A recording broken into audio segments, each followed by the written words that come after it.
Hát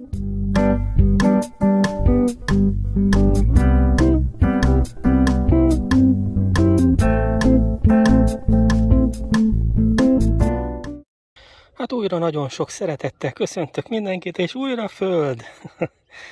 Április végén vagyunk. Ilyen 20-a után el lehet vetni a babot, én is erre készülök. Ahogy azt látható, ebben az ágyásban 3 sort készítettem elő a babnak. 1, 2 és 3 sor. Egymástól megközelítőleg ilyen 40 centi, 50 centi, 40-50 centire vannak körülbelül. Sorba fogom vetni a babot, egy olyan babfajtát vetek, ami tipikusan zöldbabnak fogyasztható frissen. A neve, ha jól emlékszem, Ruconcourt, francia, kiejteni se tudom, de nagyon jó, régi, bevált fajta. Megmutatnám, hogy hogyan vettem el. A babon kívül nem sok minden kell, egyedül még egy növény, aminek a vetését már mutattam, és már meg is nőtt, az nem más, mint a csombor. Hát megmutatom, hogy szoktam én vetni a babot. Ugye ebbe a 3 sorba, amit előkészítettem, még annyit elfelejtettem mondani, hogy a vetési mélység az körülbelül 4-5 cm, hát férfi embernek körülbelül 3 ujja. Ez az a mélység, amiben érdemes a babot vetni. Megmutatom, hogy szoktam. Mindenek előtt, vetés előtt, hát kb. Egy órával, másféllel a babot beáztatom. Ez egy kicsit segít neki, bár ezek gomba ellen védett magok, de egy kicsit, ha megszívja magát, az nem árt, úgyis ezt a vizet is majd rálocsolom. Nem kell sokáig, tényleg egy óra, másfél áztatás tökéletesen elég, hamarabb is jobban fog csírázni. Megmutatom, hogyan vetem el. No hát a babszemeket 2-esével vetem, tehát 2 szemmagot teszek le egymás mellé.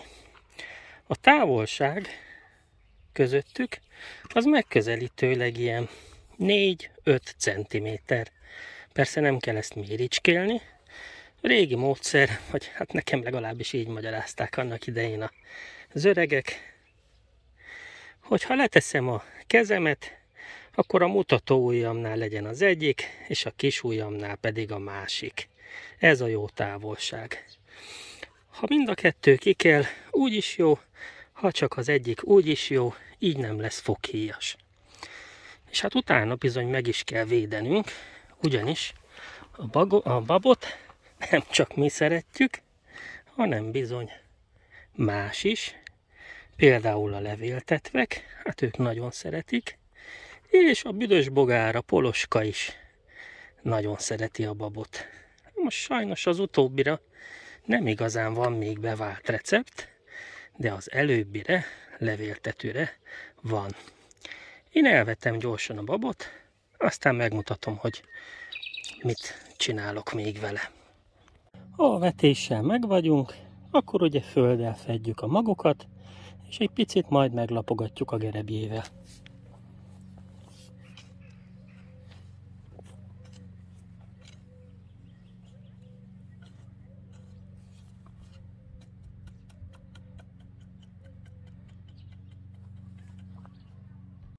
Kérem a bab mellé, közvetlen a vetett magok mellé, minél közelebb, csombort, borsikafüvet ültetek.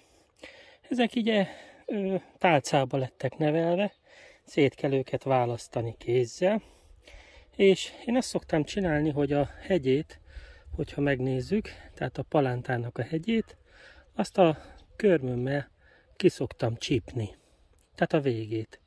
Ez arra fogja ösztönözni, hogy bokrosodjon. Tehát ezek a kis oldalhajtások jobban megindulnak, nem felfele nő, hanem szélesedik, bokrosodik. És körülbelül ilyen fél méterenként beültetek egyet a babok mellé.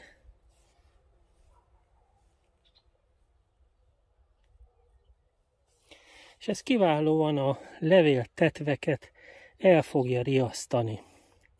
Sajnos a büdösbogár barátunkkal, hát ott csak a kézi összeszedés marad, mint megoldás, De hát ha a probléma felét már el tudjuk kerülni néhány csombor, avagy borsikafű beültetésével, akkor szerintem mindenképpen megéri. Hát én folytatom a munkát, ennyit szerettem volna megmutatni. Mindenkinek jó munkát kívánok a kertben.